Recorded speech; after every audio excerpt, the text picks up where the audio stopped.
In this video, I'm going to show you how you can fix YouTube mini players off for videos. Now this will only work if this happens on your own video, okay?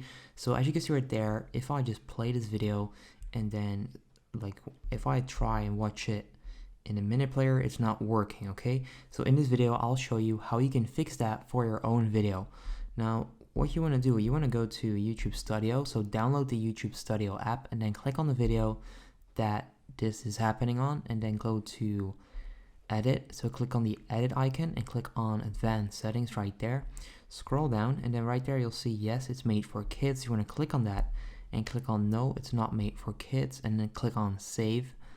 And there you go, edit saved. Then right now if I just refresh this and then click on that vid, as you can see right there, you can now watch it in MiniPlayer, okay?